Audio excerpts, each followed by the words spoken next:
You listening? Okay, this is Yo Sato, our main character. The only thing you need to know about him is that he almost got blown up by a tank when he was a kid, and that he's a horny dum-dum. He goes to school, but with his measly allowance, he can't afford much, so he goes out to buy bento, which to his delight are on sale. And he's dead. No wait, remember when I said that he almost got blown up as a kid? Yeah, he can survive a lot. Anyways, all the bento are now gone, and the girl outside the store tries to tell him something, but we don't really know what she's saying. No bitches. Whatever, it's not important. And so he passes out after getting horny bonked while thinking about the girl. Oh yeah.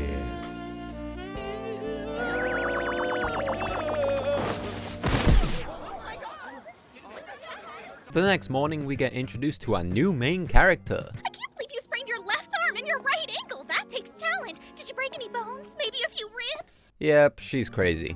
Her name is Hannah Oshiroi, and when they make it to school, we find out that the silver-haired girl goes to the same high school as him, which of course.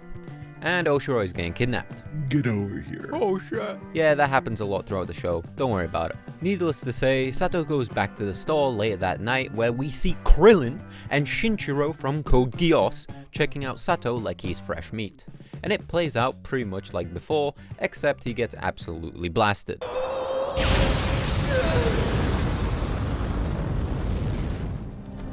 Hey, you. You might be asking, what's the main character thinking about right now? Who did it? Why did it happen?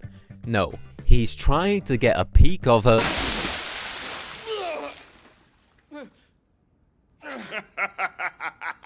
If you got that much energy, you must be fine. Oh hey, it's All Might. This beefcake of a dude who's literally called the Beef God, well, it technically translates to oil or fat god, but whatever. He explains to Sato the nightly routine of the people going to the supermarkets late at night to fight for discounted bento boxes. Yes, you heard me right.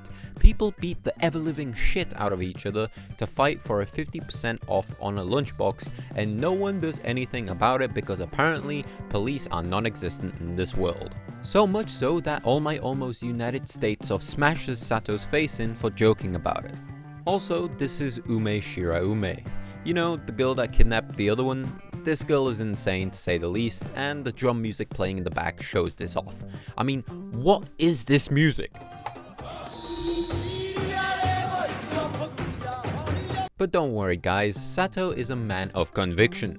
He is determined to get those bentos at any cost. Oh, how I love the smell of hunky men. I think I get it now. I don't think you do, brother. And you need to calm down. It's only the first episode. By the way guys, we would really appreciate it if you were to subscribe. We really do like seeing that number go up, if you know what I mean. Anyways, on with the video. Cue the mosh pit.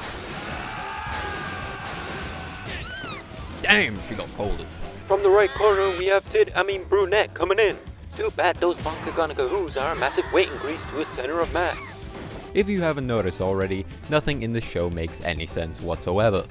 And I love it. I could go on and on about all the funny and wild things that happen in every episode, but I believe that the first episode is more than enough to show you what is lying ahead if you decide to watch this show. You'll watch it, right? So without further ado, let's list the good and the bad points of this amazing anime. Firstly, with no surprise whatsoever, the action.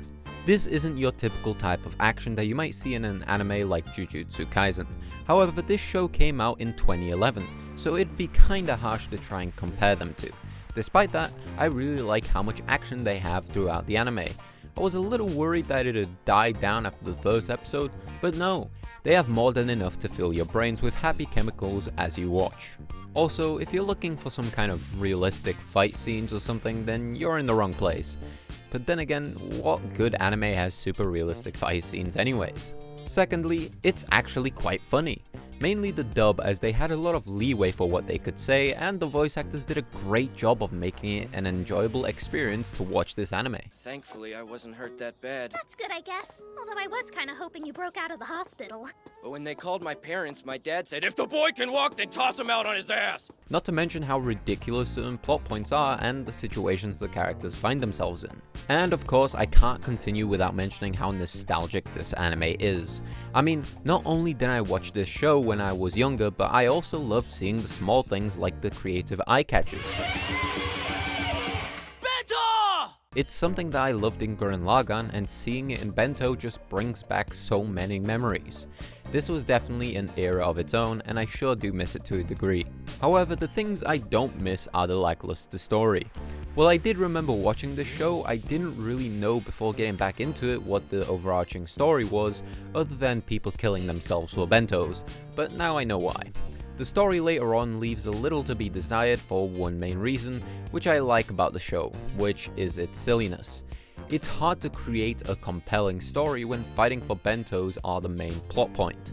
So when characters are explaining their sad story, it just feels off.